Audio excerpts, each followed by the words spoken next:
Welcome everyone who's joining us.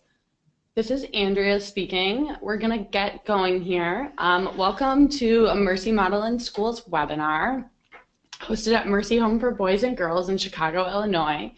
Today we're going to discuss creating safe, predictable classrooms and schools using routines and rituals. We're going to go ahead and turn on our webcam here and do a little video introduction.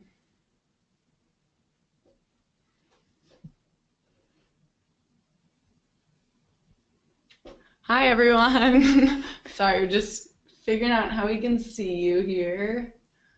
I can't see it, but there we go. Oh, all right, hold on. We're gonna fix this and come back.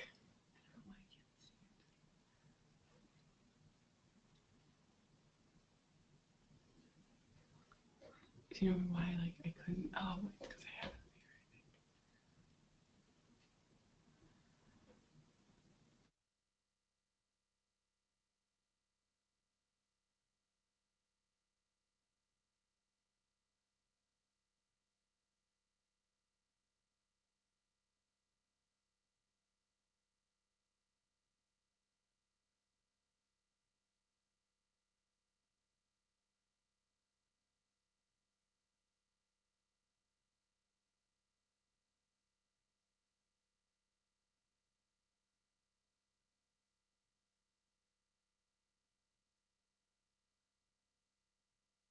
Hi everyone. So we're having a little issue with the webcam here. It's on it's on the different one. Wait, it's actually on mine. There we go. Okay. Hello, I'm Andrea Samari Rosenberg. Thanks for joining us. Today Elizabeth and I are going to talk about creating safe and predictable classrooms and schools using routines and rituals. My position at Mercy Home for Boys and Girls is I'm the supervisor of our initiative called Mercy Model in Schools. And that initiative I'm going to talk a little bit about later, but one of the parts of the initiative is to raise awareness about trauma and the impact of trauma on the students in Chicago and in your classroom. I've been at Mercy Home for 3.5 years, and before this I was a teacher in Hyde Park in an elementary school in Chicago. And I taught for about 4 years and learned a lot about kids and experiences in the classroom and how we can help them, and I've also learned a lot here at Mercy Home. So this is my colleague Elizabeth. She's going to introduce herself and then we'll get started. Hi, my name is Elizabeth Sarice, and I'm the Academy Director down on our girls' campus in the Beverly neighborhood. And I've been at Mercy Home for close to 10 years. I first started at Mercy Home in the Young Girls program as a day coordinator. And soon after that, I joined the Academy team. And my role is really to support the young girls on their educational endeavors, so the 11 to 14-year-olds. But then I also oversee our vocational and after-school programming piece for the entire campus. Thanks, Elizabeth. All right, we're going to turn this webcam on and get started with the webinar.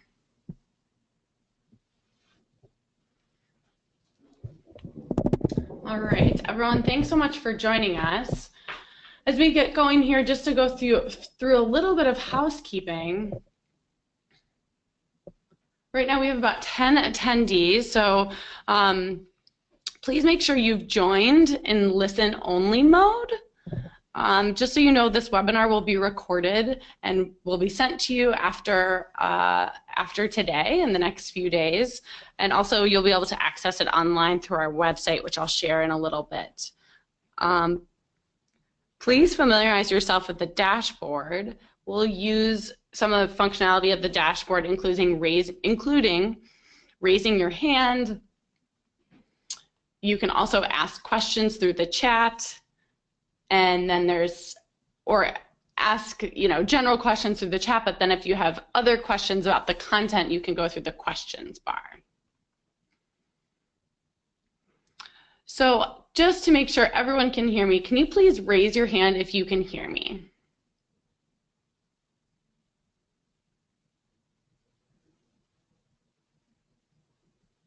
All right, great. I saw definitely a few hand raises there. You can go ahead and put them down by clicking that hand again. Really good to see some of former teachers that I've worked with in the webinar today. Also, teachers that work with Mercy Home. Really good to have you here today. I'm so glad you could join us.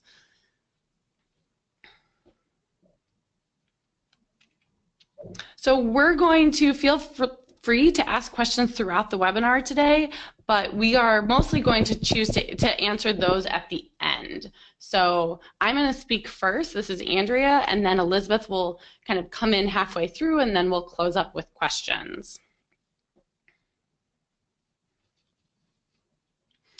All right, here we go.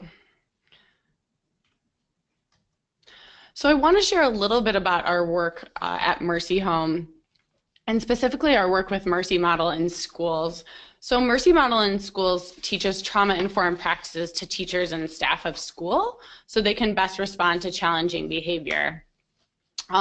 We work really to put teachers in a position so they can handle behaviors that we know students are experiencing in the classroom, and really getting it so all students in the classroom can learn. Some of the offerings that Mercy Home is offering through Mercy Model in schools are some on-site trainings.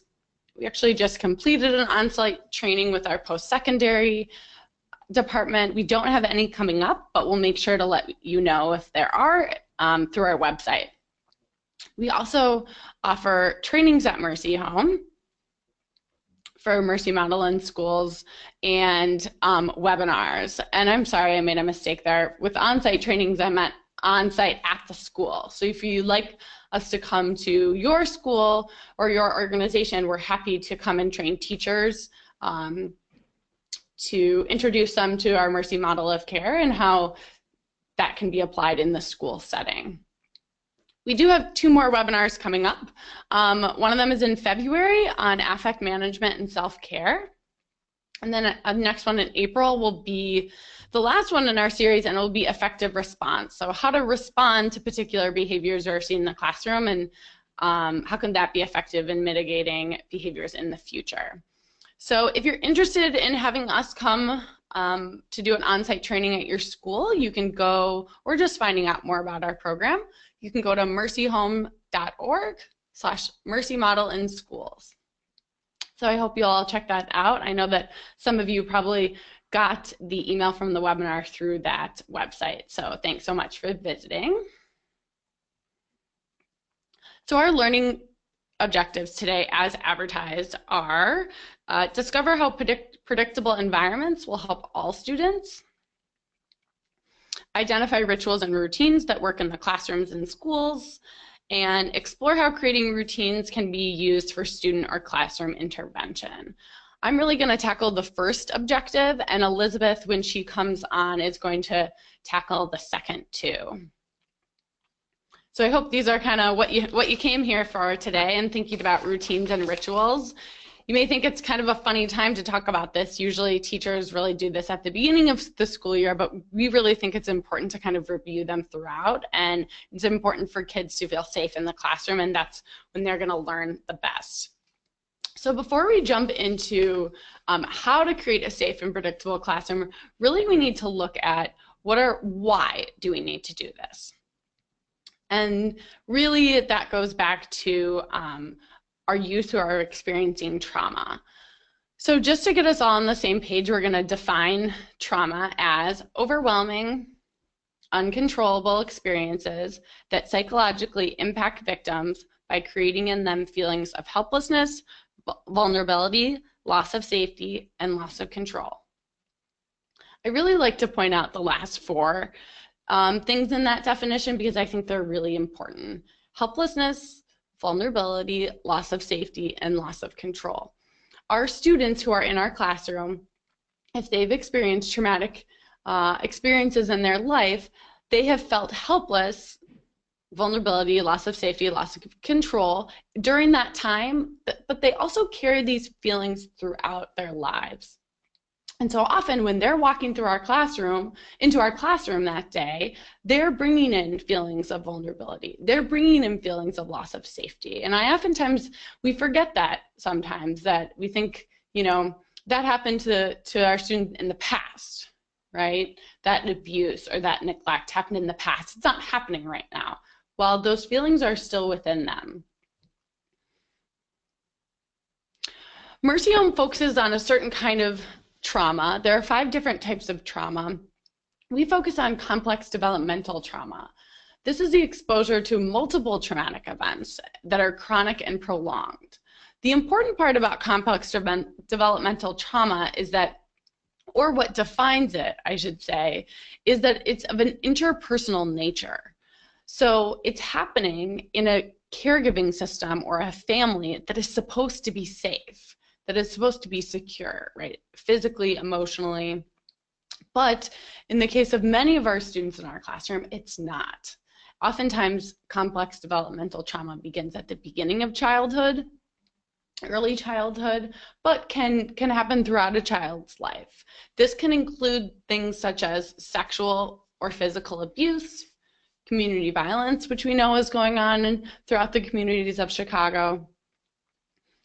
And since it's happening of an interpersonal nature, it oftentimes affects how our students are relating to other adults in their lives. And that's sometimes what makes their behavior challenging, is because they're having difficulty relating to other adults or other people, or forming those relationships because of what happened within a relationship in the past. So I have a poll. We're going to launch it here. I'd like you should see it appear on your screen in a moment here. Yep, there you go. All right, so you can click all that apply. I work with students who have experienced complex trauma, community violence, a high poverty rate, students with traumatic experiences, and then I have access to my students, to resources for my students' trauma. So go ahead and fill that out. We'll keep it open for another minute here. All right, we see people responding.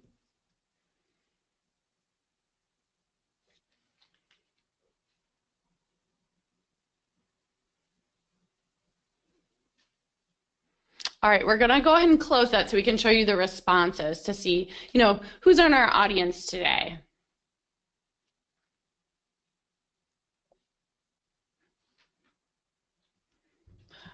Okay.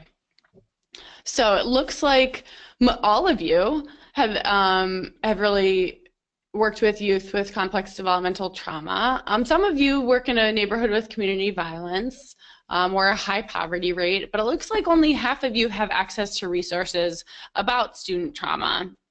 And that's really what we're going to provide today.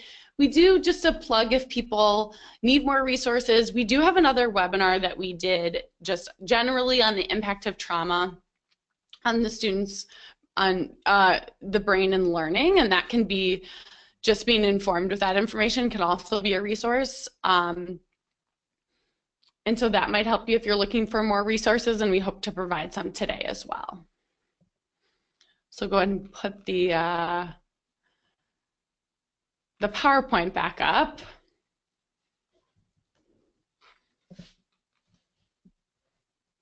All right, so as I said, we are going to talk a little bit about why it's so important for youth to feel safe and students to feel safe in our classroom. And one of the reasons for that is because the way complex developmental trauma impacts our brain.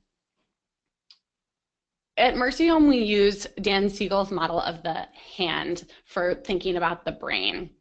It's a pretty simple model, but it really can explain kind of what our students are experiencing and why their behavior, why they're demonstrating challenging behavior. So if you think about your hand, your fist as a brain, your wrist is your brain stem, right? This is controlling the rest of your body. This is controlling kind of your main bodily functions. As we go up the brain, we have the limbic system, and that's kind of our hand, right? And then at our fingertips, that's our cortex and our frontal cortex. And our frontal cortex controls our executive functions, our rational thought, our decision making and planning. And then tucked underneath our frontal cortex is is what we call our lizard brain. This is the brain that tells us to fight, flight, or freeze. in stressful situations. And so youth who are experiencing complex developmental trauma grow up in oftentimes scary and confusing situations and often experience these things from caregivers. And so when we are in a stressful situation, we call it our lids flip. And as you can see in the diagram here, we go from the fist, right, to the fingertips coming off, and then the fingertips all the way up. And if you remember what I said, those fingertips stand for the executive functions. And so when our students are experiencing threats or are living in an unsafe situation, they're experiencing a lot of these lid flips. And when their lid is flipped, they don't have rational thought, they don't have the ability to make decisions or plan or make choices. And this is really for everyone, but our students who are experiencing complex developmental trauma, that lid flipping happens more and more often and for smaller and smaller threats. And so sometimes that's what we're seeing in the classroom when they're getting upset or throwing the chair or refusing work, right? It's really just a lid flip, and we need to help them calm and soothe them back into their rational brain. So this is just another way to look at it. This model is called the window of tolerance. And really I show this to you because it's really showing how important it is that youth be in their full brain when they're in the classroom. So if you look at this model on the top, we see they're hypo-aroused. So this is they're in fight or flight mode, right? They're really aggressive, they're angry, they're really excited. Going down, we have them in the calm and engaged window, right? And that's when all executive functions are working, they have rational thought and memory. And then down below that, we have the hypo-aroused, right? They kind of look stuck off. They might be tired, unmotivated, really low and depressive, right? And I bring this up because it's really important that we get them in this calm and engaged window and so they feel safe. I'm quickly going to go over what the ARC framework is, because this really informs the Mercy Model in Schools model. And so the ARC framework is adapted from Blaustein and Kindenberg's framework that was developed out of the Trauma Center in Boston. So this is really, the important part for us is really the domains. So think of the domains as the levels of the house. There's an orange level, a green level, a red, blue, and then of course we have the roof of the house, which is in purple. So the domains are attachment, regulation, and competencies. I'm not going to go over all of these, but it's important to think about attachment as relationships. So the basis of our model is to form positive and caring relationships with students, and that will help them heal and form resilience to help them be successful in their lives. The second domain is regulation. Regulation is the ability to control one's emotions. So when I showed you that hand model, right, the ability to come back into their full brain, that's called regulating. The next one is competencies. Teachers are really good at competencies, and this is all it is skill building. We want to teach kids the skills to be able to navigate their own lives, and this means organization, planning, finding out who they are, finding out who they're not, and giving them the skills that they need to be successful in the workplace and be successful in their family and in life. Today we're going to focus on routines and rituals, which is actually at the bottom level, and that bottom level is integrative strategies, and they really form the foundation of the house, and that's what we're going to talk about today. So routines and rituals, sorry, I jumped ahead. On this slide, this is the ARC framework translated for educators. We basically have little quick sayings kind of showing you what each of the rooms of the house, each of those blocks, are kind of about. And today we're focusing on routines and rituals. So, it gives you a little explanation. Routines and rituals promote safety and belonging. We don't want to take them away as punishment. So that's what we're focusing on today. In order to get there, I want to talk about that safety again. So we know our students have experienced stress in the past, and we know that they're currently experiencing stress and challenges. And if we go down the left side here, you'll have, if you have moderate stress, let's say, but you're in a predictable environment, you get kids who are resilient. And that's really what we want at Mercy Home, and what we try to create for them is that predictable environment.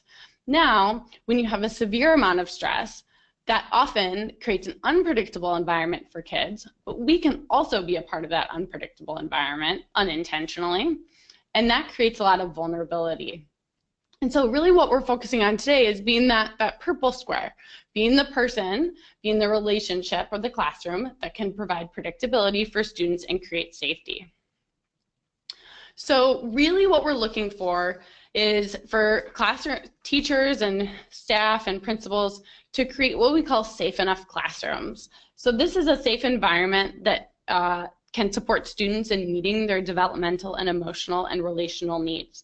We know that the only person that can define safety, you can only define safety for yourself. But we hope that if you make the attempts, if you establish routines and rituals, you can create something that's safe enough. And we know that supporting teachers and families in developing these same skills will also help them support youth and students at home and in school. So the reason why I explained the hand model was because for learning and growth to occur, we need youth and students to feel safe enough in their relationships to remain calm in their rational brains. Just trying to explain the importance of why we need a safe school and why we need safe classrooms, because this is really where the learning comes in. Remember how I said that kids don't kind of have rational thought or can't take in information when their lid is flipped? Well, if you're trying to teach a classroom of kids and some kids have their lid flipped and are upset or angry, then they can't be taking in the science lesson that you're trying to give. So go ahead and raise your hand if you really believe that kids need a safe classroom to really learn and take in your lesson.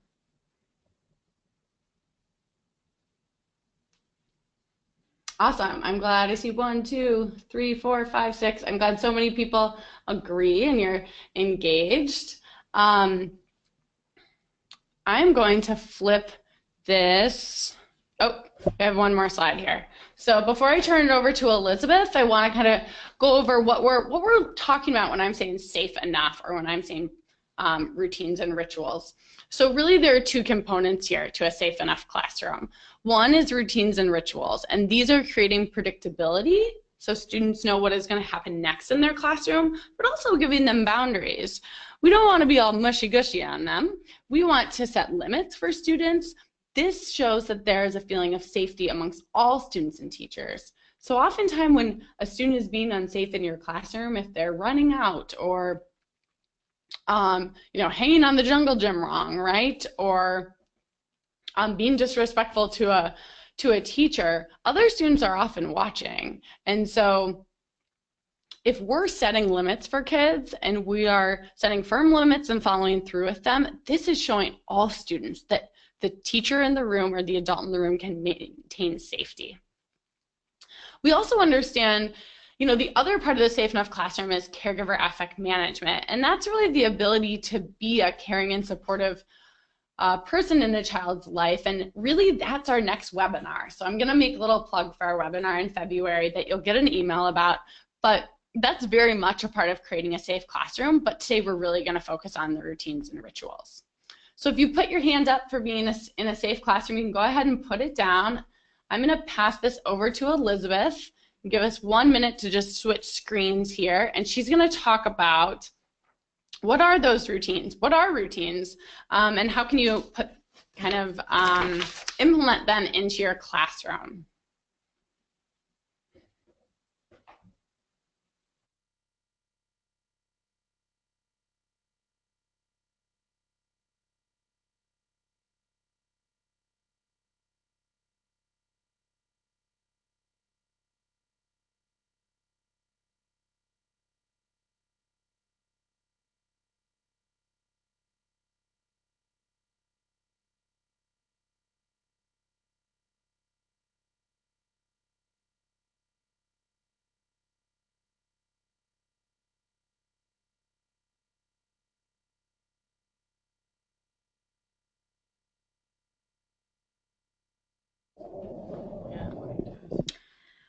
Welcome back. This is Elizabeth. Sorry for that little bit of a delay there.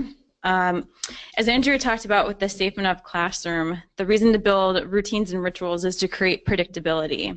So we're going to spend the next part of our time reviewing what routines and rituals are in more depth. Let's first discuss what are rituals. There's 4 key points to highlight to help define routines. First, routines are generated and organized by the attachment system. In our model of care that we showed earlier, the attachment system is really any caregiver that is part of a student's life, development, and growth.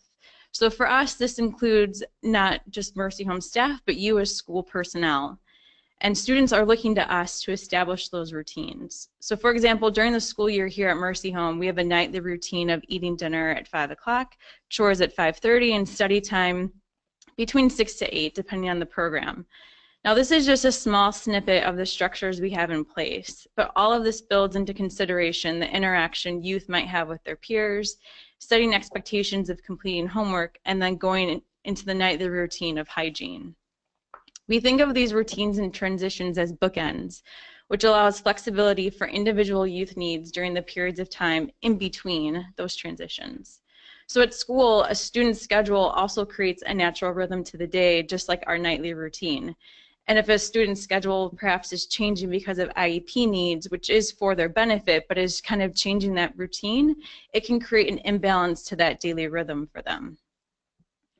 The second point is that we are guided by invisible routine experiences. So for example, we all wake up at perhaps a certain time every day, we go to bed at certain times and have familiar routines built into our day as to be invisible. But how many of us maybe sometimes have gone to bed later than we normally do, or we wake up earlier? It kind of throws us off our routine. One example I can kind of give of this is when I first started at Mercy Home, I was working in our Young Girls program, and one of my tasks was to drop off the girls in the morning. I had a group of girls to drop off. And at the time, the kids I dropped off typically sat in a certain spot each day in the van. But the days that they didn't sit in their preferred spot, when I would look in the rear view mirror or I was looking for a particular girl to make sure she had her lunch and I didn't see her there, I was thrown off a little bit because even though they didn't have assigned seats, this was an invisible routine that I was expecting to see them in a certain spot. So an example of this in the classroom can be how you greet your students every day. If you typically greet each student at your classroom door, but one day you're already inside ready to start your lesson, the typical routine is slightly not in rhythm. Third, we notice routines only in their absence. So as related to the second point, if a routine is disrupted, it can throw off that predictability. If every class period you have a 5-minute bell ringer, or at the end of your class period you say goodbye to your students, whatever your routine might be, if it doesn't happen, it can create an unsettling feeling. So an example I can give of this is when I can, I like to have dinner with the girls. And I'm a vegetarian, so I typically bring my own food. And so when I go into the dining room, there's one young lady who will always kind of yell out, like, here's the vegetarian. And then we talk about her school day. But about a week ago, I went into the dining room and was not greeted in this usual manner. And I scanned the room looking for the young lady and was told she was in a family meeting. This really reminded me of how that greeting had become a part of our routine and attachment to one another. Which goes into our last point. Although our days are probably not structured and planned out minute by minute, nor do they necessarily need to be, the routines in which we engage in are grounding. So for students who we work with that often have been in a space of unsettledness, this has been a part of their daily experience. By building in routines, especially for students who have experienced trauma and chaos, it requires us to be intentional about routines and to help students feel settled. Another example I can give is that about a year ago, I started this routine of my office is located in the learning center space, which has a computer lab for the girls. And so if I'm there during study time and ready to leave for the night, what I'll do is I'll actually turn off my lights and start packing up about 5 minutes before I plan to leave. And this has become the cue for some of the kids who struggle with goodbyes and anticipate someone who's leaving. It gives them that chance to say any last comments, or if they need any school supplies, now's their chance. And I realized that in this moment, it's helped minimize how much anxiety, instead of just kind of like abruptly closing my door, it's allowed to ease some of that anxiety and unsettledness. So now we'll go into some of the key concepts, and to highlight some of these further notes. I think routines are not about structure for the sake of structure. The point of a routine is to establish predictability, as we've mentioned quite a few times already, and also the sense of safety. And so if we keep this larger goal in mind, it's important to strike a balance between structure and flexibility. So questions to consider is, what is it that you're trying to help the youth achieve in that moment? If you're trying to decrease energy, but your routine seems to be increasing energy, then perhaps it's time to shift the routine. And that's the part of being flexible, to try something new. So in a sense, we should always be observing and assessing the routines over time. And the point is not, again, to be rigidly structured in every moment of the child's day. It's supposed to be intentional and also natural. Therefore, if structured routines are going to change, also, if they're going to change, you should let the students know, and so that they can prepare for that change to occur. This, again, can help reduce the stress and anxiety about change in general. And in my opinion, this can be one of the challenging key concepts to take away for two reasons. First, routines will change over time as a student shifts across developmental stages. So in addition to changes occurring, students may need different levels of support. For example, social media is a large part of students' lives in comparison to many of us when we were growing up.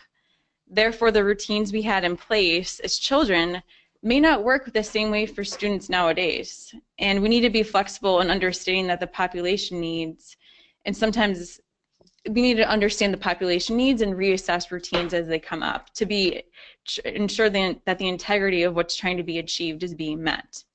And this can both be related to classroom and school-wide routines. What may have worked one semester or one school year may not be relevant or the best approach for the next. And I think the second challenge that comes along with this is that perhaps you spent a lot of time creating a routine for your class and it's worked for many years, but lately it's not having the same effect. And so as much as the routine is for the students, it's in many ways a routine for us. And by shifting the routine, it will hopefully support your students better, but it's going to throw off that personal, invisible routine. And I say this as someone who thrives on structure and routine, that when I've had to make accommodations to better serve the youth that I work with, it throws me off a little bit. And I think it's important just to name that and acknowledge that, because while it can be hard, the great thing about a routine is that it ultimately at times becomes a habit, or it's something that once you do over time, it will just be a part of your daily experience. So kind of moving on from that is, if we remind ourselves that routines are a vehicle for healing and stability. So as caregivers in the lives of children who have experienced trauma, we can often see how change and transition is difficult for students. Routines help decrease insecurity and feelings of vulnerability. So what may seem small to us can have a lasting effect on a student. Every interaction and routine is focused on creating stability, so eventually we can build skills and help students develop holistically. And the last point here is that in creating structure, consider the youth's energy needs throughout the day. So think about stressful times of the day or the transition where a routine can help students shift to a different part of the day and or class subject. So if you notice that the students are really focused on a test or a lecture, allowing time to then let out that energy afterwards will help with the transition to the next part of the day. So we're going to discuss here a little bit the routines that you may have in your classroom and how to support those routines. So as we talked about, routines help create predictability. It can also give them a chance to have ownership over the classroom. So some examples of routines that we thought of are maybe the math problem of the week, or students have class jobs that rotate over time. Another one is on a particular day using the computer lab, or knowing that every Friday there's a quiz. So something else to note with this is that if kids are old enough for the routine, everyone seems to be a part of the routine, they understand the routine, is having the kids also be a part in the creation of routines. They know the expectation and it helps them again take ownership. And along with knowing and directing the routines, it's important to have visuals that support them. So students kind of need that second reminder. And it can also help eliminate some of the questioning that might arise around routines. So some ideas that we thought of are a class schedule, posting it on the board in the front of the classroom. Another, as it relates to some of the tasks or assignments that need to get done to help clean the classroom, is having a job board that you can easily pull off students' names and replace week after week. And then maybe a calendar that outlines holidays or special events that are coming up both in the classroom and school-wide. So we're going to take another poll question, and we just want to know if you can write in about a routines that you have in your own life, and we'll take a couple minutes to hear from you. Or you can also write in the chat.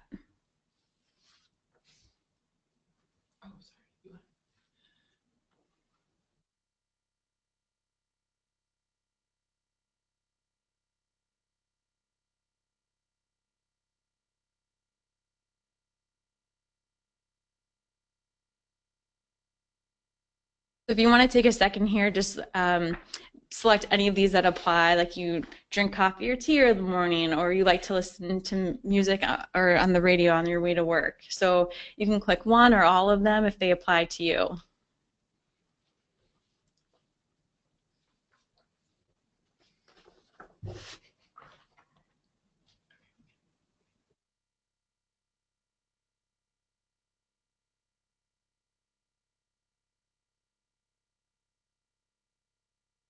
A lot of you are replying to the poll. Thank you so much.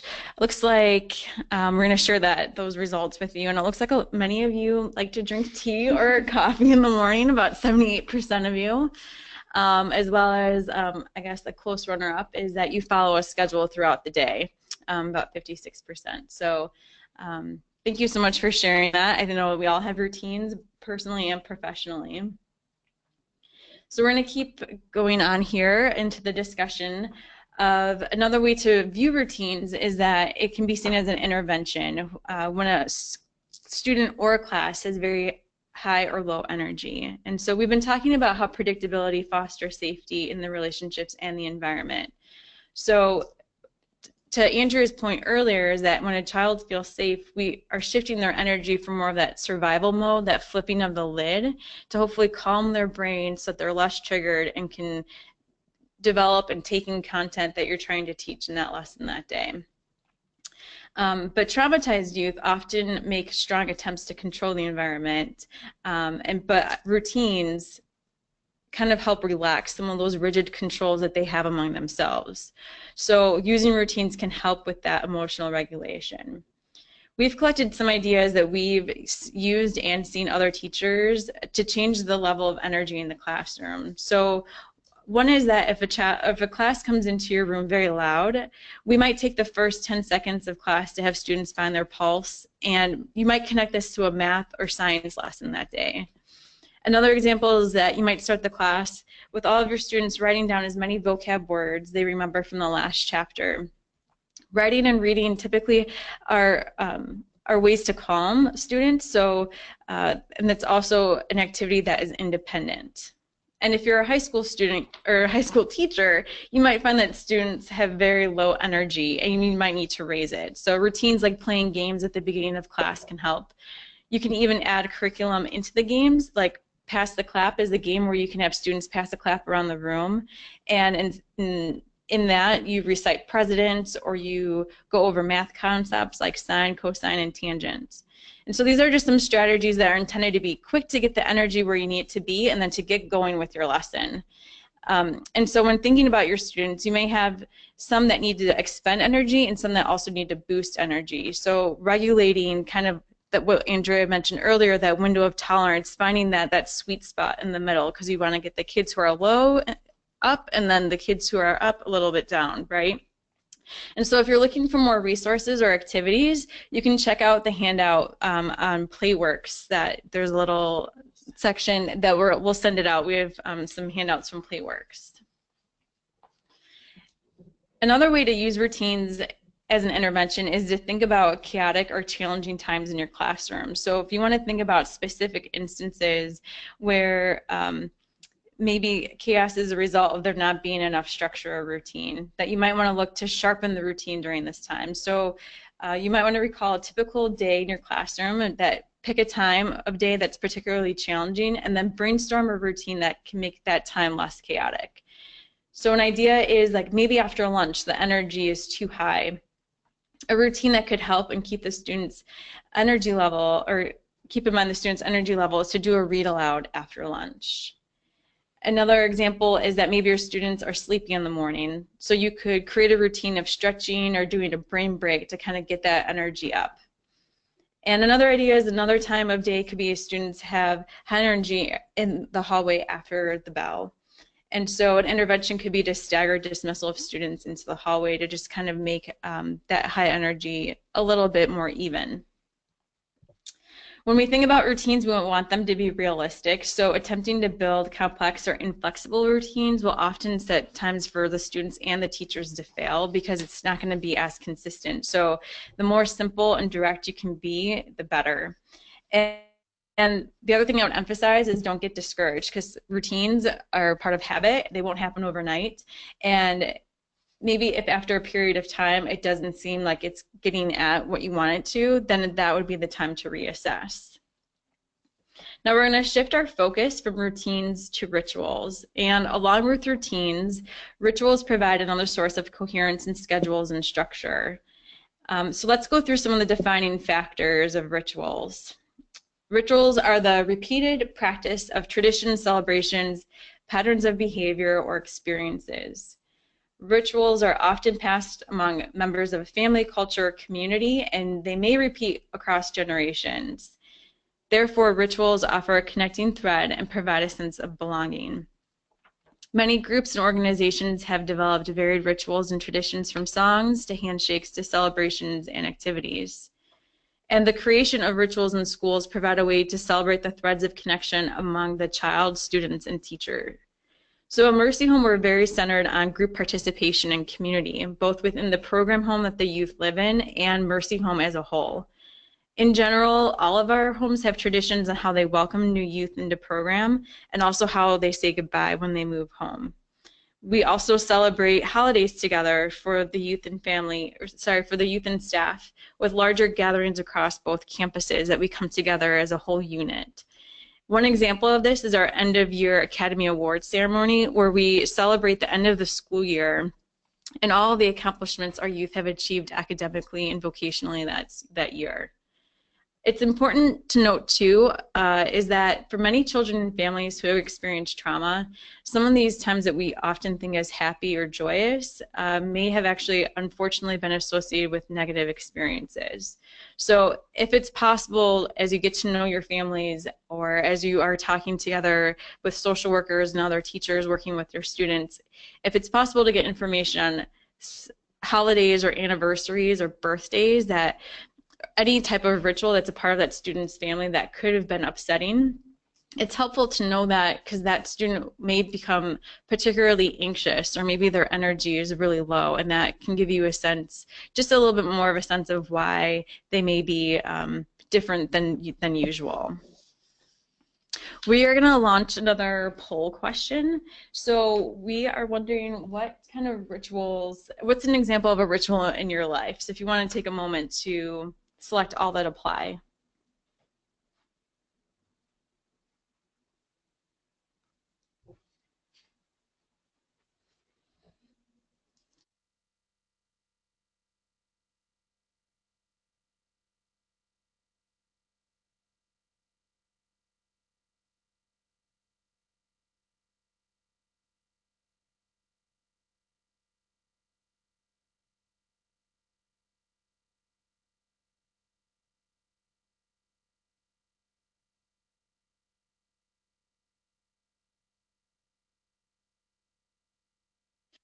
Great, thank you so much for everyone who responded. We're going to show the results here. And overwhelmingly, as to be expected, a lot of you celebrate traditions over the holidays. And there's also some special celebrations for achievements and special trips and days off of school. So thank you for sharing that with us.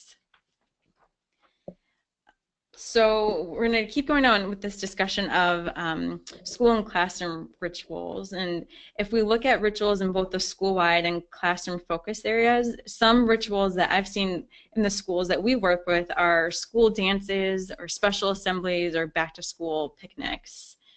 There's also rituals that you may have in your classroom that help develop community, such as Student of the Month or maybe an end of quarter celebration. And so, like routines, rituals help, like routines with rituals, it's helpful to take a step back from time to time and look at the rituals at your school and your classroom. So as much as we're looking at the routines to make sure that they're being effective, is that taking a step back to look at rituals as well in the same manner. And my experience is that with the schools I currently work with, it's like I've seen at least 2 or more school-wide rituals. So it doesn't necessarily mean you have to go back to the drawing board, but it can be a good time to assess what rituals you already have in place and thinking about how is that helping build connection and a sense of belonging in your community. It's also a good time to ask, can we build in other rituals? So are there times of the year that maybe drag or there's low energy? I feel like as something that I've noticed is January, February, when it's dark outside, there's not very many holidays to look forward to. You're coming off of a lot of holidays that have been built up. There can be low energy, right? And so is there something that can be built in either as like a student-wide incentive or just something for the kids to look forward to? I would say with both rituals and routines, just something to emphasize is that it requires consistency. And especially for youth who have experienced trauma, many have adapted to protect themselves from further loss and attachments by rejecting others, just like as Andrew defined in the trauma definition earlier. And so when we develop predictability and boundaries, and it's aligned with meeting the student needs with a supportive adult, this is the best recipe for repairing those feelings of loss and healthy attachments. It takes time, it takes energy, and it takes effort. And sometimes it feels like you're moving in a great direction, but you may have a setback every once in a while, and that's to be expected. I think at that point, if there's also it doesn't seem like things are moving forward, that'd be a great time to reassess how is that routine and ritual kind of serving its purpose. I realize that there's a lot of information to take in, and in terms of both definitions and reflecting on the current work and systems you have in place. If there are rituals or routines to change or add, I think it's important to be patient with each other as much as it is with the students. And we mentioned this at the beginning of the webinar, but especially during this holiday season, we know that rituals and routines may look a little different. There's more rituals and routines taking place that may impact other rituals and routines you currently have in place. But we hope that when the school starts in session in the new year, that you take time to review routines and rituals with your students, because it's a great way just to get back into that school routine and those expectations. So I think we're going to launch one more poll question. You'll see this question appear on your screen. We want to know, when do you set and review the routines for your classroom? And you can select all that apply: September, January, April.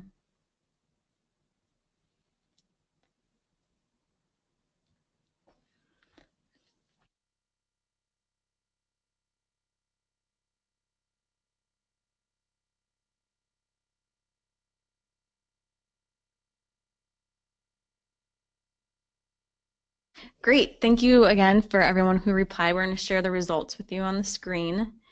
As to be expected, which is great, is that the beginning of the school year is obviously a great time to set those, that predictability, those expectations and boundaries with your students. And as just mentioned, January is also a great time to review, as there's been a couple weeks of break that students have experienced. I see that some of, like after spring break, April, it's a little harder, to rein in. Perhaps the kids, they see the end in sight with the end of the school year. But I would emphasize that after spring break is also a great time to review expectations and ending the year strong and what your expectation is for them in order to kind of go on to the next grade level.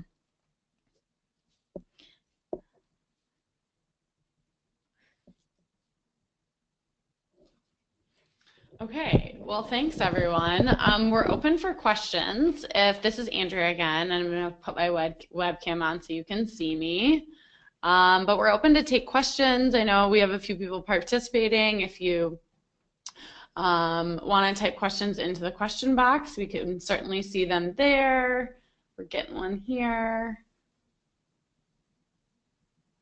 So we have a question here that is, give an example of how students use visuals for routines and how it makes them feel safe. So when I was a third grade teacher, I had a schedule that was posted in the classroom, as many teachers do, and it would, you know, generally at the beginning of the day, it would say most of the same things, right? It's you know, morning meeting, and then we're going to go into math, and then reading and whatnot. And if there was a slight change in that schedule, I noticed that there were certain students who would come in every day, and the first thing they would do is read the schedule. And if there was a slight change, they would really notice it. They'd be like, Miss Mari, what's going on? Why are we doing that? Why don't we have math today?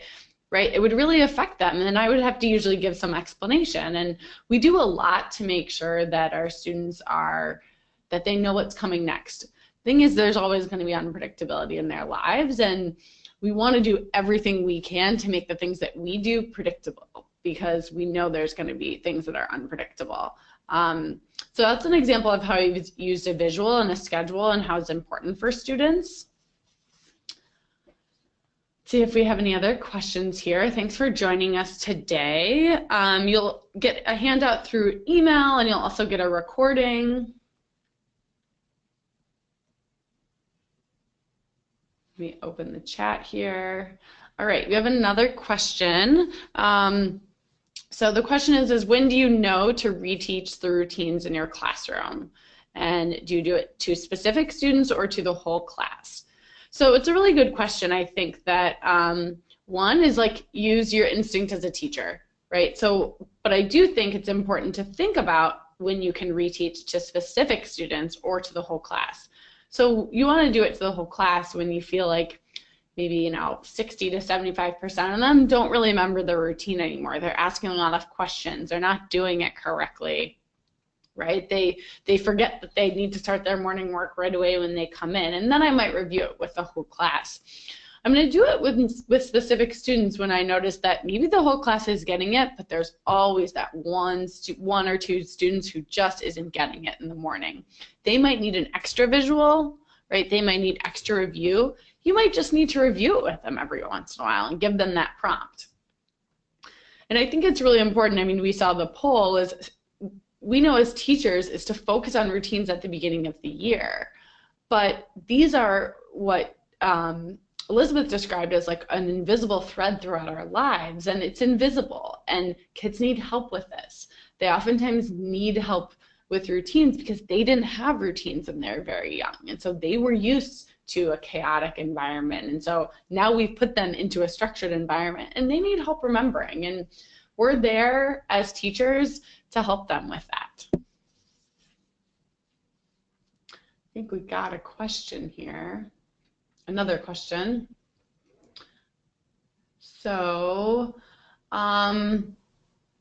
you have any suggestions? The question is, do you have any suggestions on where to find some visual schedule resources?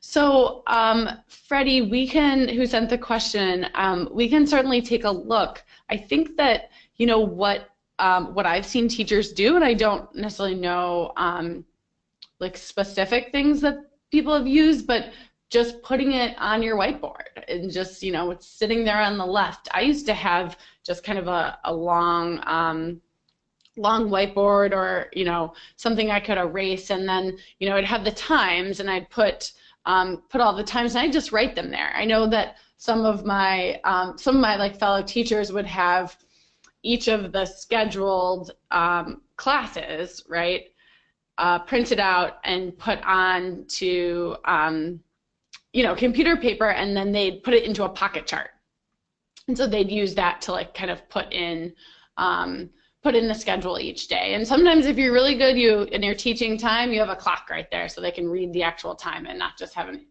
analog clock. Reading some more questions here. So suggestions to help kids give good effort on standardized tests. This is a routine and ritual we usually do not enjoy. Yes. Thanks, Kevin, for your question. I agree. It's also really important, and I'm glad you added this, is to think about routines and rituals around things that students don't always like, because it can make it more predictable for them and sometimes more enjoyable. I do know the first thing I thought of when I saw this question was there's a myth out there that if you give students peppermints during standardized tests, they will do better. Now be careful, because that's also can be a choking hazard. But it kind of is a fun ritual, and if you give them the little myth around it that they'll do better if they take a peppermint, that could be a really fun ritual. Also, for when I gave this is going way back, when I gave the Terra Nova in a Catholic school, we would do routines around, and I would tell them kind of what we're going to get to do after the standardized test. And they would know, like, okay, we're going to go to lunch, and then we're going to do a fun game, and kind of give them a little bit of incentive for that. Yeah, those are great questions and great to think about. Another question we got is, what are some examples of rituals that Mercy Home uses with their youth? You want to answer this, Elizabeth? Sure. So like I had mentioned earlier in the presentation, some rituals that we have, like when kids move in, we might have a welcome packet for them. We have part of the therapy that the kids receive here is group therapy. So one of their first sessions is to have maybe like an icebreaker game or a get to know you or some type of introduction, not just from the staff, but also from the kids. And then on the flip side, when youth leave, we usually have what's called goodbye milieus, which is just a time again for staff and the youth to go around to maybe say like one thing that they appreciate about them, or one thing that they'll miss, or one thing that they hope that they continue doing in the future, just to kind of like give well wishes when they leave Mercy Home.